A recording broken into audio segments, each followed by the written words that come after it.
এই রায়ের পরে বাংলাদেশে আর কোনো ফ্যাসিস্টের জন্ম হবে না। এটা সারা বাংলাদেশে, এটা পৃথিবীর ইতিহাসে একটা ল্যান্ডমার্ক জাজমেন্ট হবে এবং আর কোনো এই জাজমেন্টের ফলে বাংলাদেশে আর কোনো ফ্যাসিস্টের জন্ম হবে না। এই রায়ের পরে বাংলাদেশে আর কোনো ফ্যাসিস্টের জন্ম হবে না, এই রায় তা প্রমাণ হইল।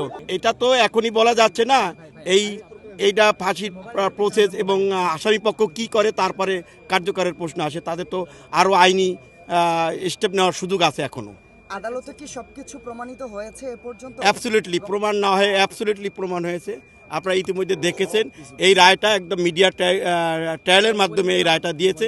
মিডিয়া ইতিমধ্যে আমরা সব জেনেছেন শেখ হাসিনা কী করেছে এতদিনে, শেখ হাসিনা এতদিন কী করেছে, কিভাবে গণহত্যা চালিয়েছে, কাকে কোথায় কখন নির্দেশনা দিয়েছে, সব কিছু আপনারা মিডিয়া ট্রায়ালের মধ্যে দেখেছেন। তথ্য প্রমাণ উপাত্ত সহ আপনারা দেখেছেন, পুরো জাতির সামনে এই রায়টা দিয়েছে।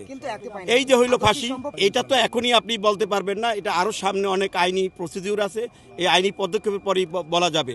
এবং এখন পর্যন্ত আমরা যে তথ্য উপাত্ত যা পেয়েছি তার ফাঁসি কার্যকর হবে বলে আমরা বিশ্বাস করি।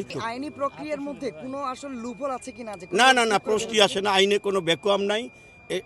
তথ্য উপাত্তর মাধ্যমেই, সকল তথ্য উপাত্ত হাতে পাওয়ার পরে সাক্ষ্য প্রমাণের মাধ্যমে এই রায় এই ফাঁসি রায় হয়েছে আজকে।